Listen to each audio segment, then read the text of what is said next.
Nah, hukum yang ketiga, penjara. Maka setelah lengkap pengurus PWI seluruh Indonesia, maka seluruh pengurus PWI di semua provinsi se-Indonesia nanti akan bersama-sama melakukan pelaporan ke Polda seluruh Indonesia untuk melaporkan Bani Ba'alwi, satu, atas pemidanaan atas pengakuan ngaku-ngaku anak putunya Kanjeng Nabi, dua, pemalsuan sejarah, tiga, pemalsuan makam dan lain sebagainya. Tempo hari ada tuduhan kalau PWI LS ini adalah gerakan di luar NU. Ada kesan yang dibangun PWI LS itu bersaing sama NU. Bahkan ada orang yang membangun kesan PWI LS berbenturan sama NU. Saya ingin tegaskan pada kesempatan kali ini, yang bergabung di PWI dan Laskar Sabilillah semuanya adalah warga Nahdliyin.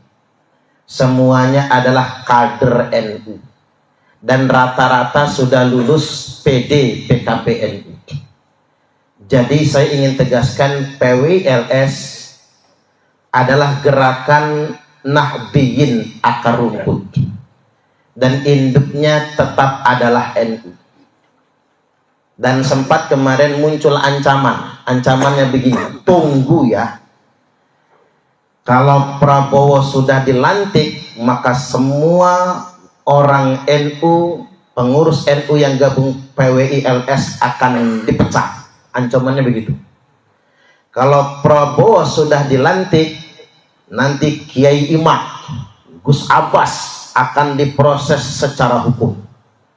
Ancaman itu nyebar di grup-grup WhatsApp, bahkan di komunitas-komunitas Nahdliyin.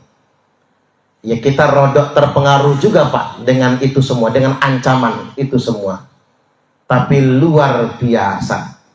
Begitu Presiden Prabowo Subianto dan Wakil Presiden Gibran Rakabuming Raka dilantik, kita menyimak pidato yang sangat memukau dari Presiden.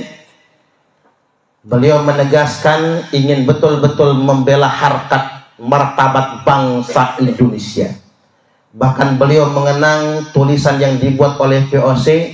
Di tempat-tempat umum ada tulisan Verboden, Voorhonden en Inlander. Artinya anjing dan pribumi dilarang masuk. Begitu Pak Prabowo mengenang itu semua, beliau tidak terima kalau ada di negeri ini orang yang merasa kastanya lebih tinggi daripada bangsa Indonesia, atau merendahkan harkat dan martabat bangsa Indonesia.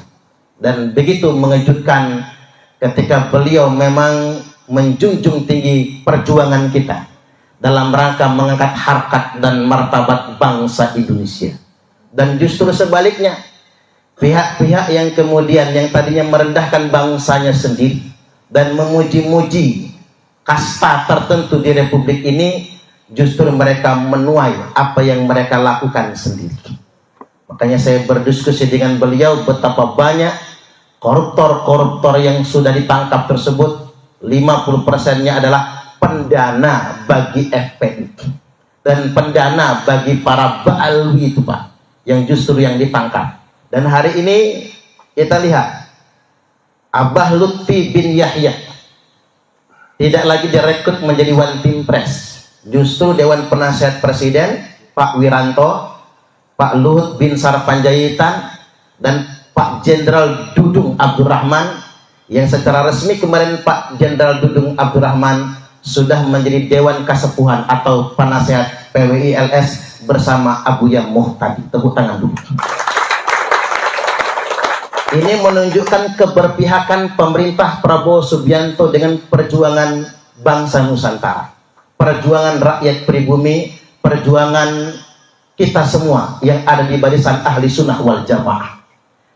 Kemudian yang berikutnya datang juga kemarin Pak Jenderal Nur Wahid, Direktur Deradikalisasi BNPT RI, juga menunjukkan keberpihakan sedemikian rupa. Apa yang kemarin dihembuskan, dikabarkan dan menakut-nakuti kita semua, justru hari ini sama sekali tidak terbukti. Bahkan ada warning Kalau Abah Lutfi bin Yahya ngotot mengadakan muktamar Jatman tanggal 31 Desember nanti, artinya untuk menyaingi muktamar yang diselenggarakan oleh PBNU di Donohudan, maka beliau akan dipecat secara permanen, tidak boleh lagi menjadi bagian NU. Jadi dipecatnya bukan hanya dari kepengurusan, dari keanggotaan Nahdlatul Ulama, karena dianggap sudah melawan Jam'iyah Nahdlatul Ulama. Makanya ini menunjukkan sinyal positif bagi kita semua dan sekaligus menjadi pembelajaran bagi kita semua. Walaupun kalau di sini ada kader-kader Thariqah, pengurus Jatman yang didaftarkan oleh Idarah Aliyah Jatman yang sudah status quo pengurusannya ke Kemenkumham, itu bukan Jatman, bukan Jam'iyah Ahli Thariqah Al-Mu'tabarah An-Nahdiyah, tapi Perkumpulan Ahli Thariqah Al-Mu'tabarah An-Nahdiyah, disingkat PATMAN. Tapi kata saya singkatan yang paling tepat bukan PATMAN, tapi Parman, karena perkumpulan itu. Maksud saya begini Pak, orang yang kemarin nakut-nakutin kita justru sebetulnya mereka menuai apa yang mereka katakan sendiri, karena ini kebenaran. Ini poin pertama yang perlu saya ingatkan. Yang kedua, ada yang menanyakan apakah PWILS ini sedang membangun narasi kebencian kepada para Bani Ba'alwi yang kita sebut dengan istilah habaib. Ini bukan kebencian. Berkali-kali saya katakan, benci itu penyakit hati. Orang itu boleh marah, tapi benci jangan. Boleh kesel, benci jangan. Marah itu luapan emosi, tapi benci itu penyakit hati. Ini bukan dalam rangka kebencian. Kita dengan para habaib atau Bani Ba'alwi sama-sama sebagai umat Kanjeng Nabi.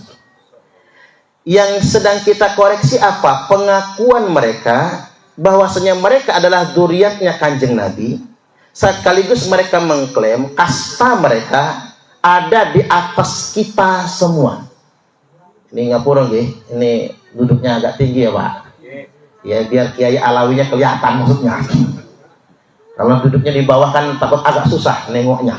Jadi ini bukan karena kasta-kastaan, bukan nggih. Kita sama. Dan memang kita sebagai umat muslim harus punya sensitivitas, harus punya kepedulian, harus punya ghirah, sebagaimana yang disebutkan oleh Al-Hafiz Ibnu Hajar Al-Haytami, yambaghi likulli ahadin ayyakuna lahu ghiratun fi hadan nasabi syarif. Kita ini wajib risau, cemburu, sensitif dengan nasab mulia keturunan Kanjeng Nabi. Artinya tidak boleh ada orang yang ngaku-ngaku putune Kanjeng Nabi kalau nggak punya bukti. Wadhabatahu hatta la yantasib ilaihi sallallahu alaihi wasallam illa bihaqqin, ahadun illa bihaqqin. Sampai-sampai kita punya kewajiban meneliti. Kiai Alawi meneliti, Kiai Imad meneliti, Kiai Nur Ihya meneliti. Orang-orang yang punya kemampuan dan bidang keilmuan punya kewajiban meneliti. Hatta la yantasib, sampai tidak ada lagi yang berani membangun ketersambungan atau menyambungkan atau mencangkokkan nasabnya kepada nasab suci Rasulullah sallallahu alaihi wasallam illa bihaq, kecuali dengan data yang benar. Artinya ulama sudah mewajibkan para yai, para asatid, para santri menurut tingkatan keilmuannya masing-masing tidak boleh membiarkan siapapun ngaku-ngaku anak putune Kanjeng Nabi kita kecuali dia bisa menyodorkan data yang benar. Dan hari ini sudah ada penelitian dari Kiai Imad yang menyatakan mereka hanya menyodorkan data palsu selama 550 tahun lamanya sebagai pengakuan sepihak sebagai anak cucu Nabi. Lantas kemudian dipopulerkan seakan-akan mereka benar-benar anak cucu Nabi. Saya sampai mengatakan begini Pak, tidak pantas kita ngaku umat Kanjeng Nabi. Kalau ada yang ngaku-ngaku anak cucu Nabi kita, tapi kita biarkan begitu saja, tanpa adanya pembuktian. Nah, di bagian akhir saya ingin sampaikan ngutip dawuh Imam Malik rahimahullahu ta'ala. Kata beliau, kalau ada yang sengaja membangun intisab, mencangkokkan, menyambungkan nasabnya kepada nasab ahli baitin Nabi sallallahu alaihi wasallam, kepada nasab Rasulullah sallallahu alaihi wasallam, ngaku-ngaku ahlul bait atau ngaku-ngaku dzurriyyat Nabi, padahal batil, maka hukumannya ada 3.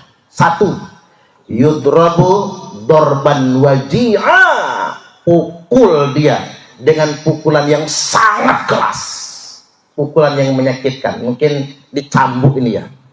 Makanya winginane kabib itu Pak main gampar aja sama kiai-kiai kita. Ada kiai yang ngaku dzurriyyat Nabi, dikaploi. Ada kiai yang ngaku habib, dikaploi. Dalil mereka itu. Yang kedua, wa yusyahhar bihi. Jadi kalau ada yang ngaku-ngaku sebagai anak putune Kanjeng Nabi padahal batil, wajib diviralkan. Jadi sekali lagi, kita bukan provokator, tapi Bapak Ibu, kita punya kewajiban memviralkan orang yang ngaku-ngaku anak cucu Nabi. Kemudian yang terakhir, wa yuhbasu zamanan tawila, penjarakan dia dengan penjara yang lama. Maka mungkin kalau mukul kita main hakim sendiri, hukum cambuk nggak ada lagi, hukum kaplok nggak ada lagi. 2, kalau diviralkan sudah kita lakukan. Nah, hukum yang ketiga, penjara.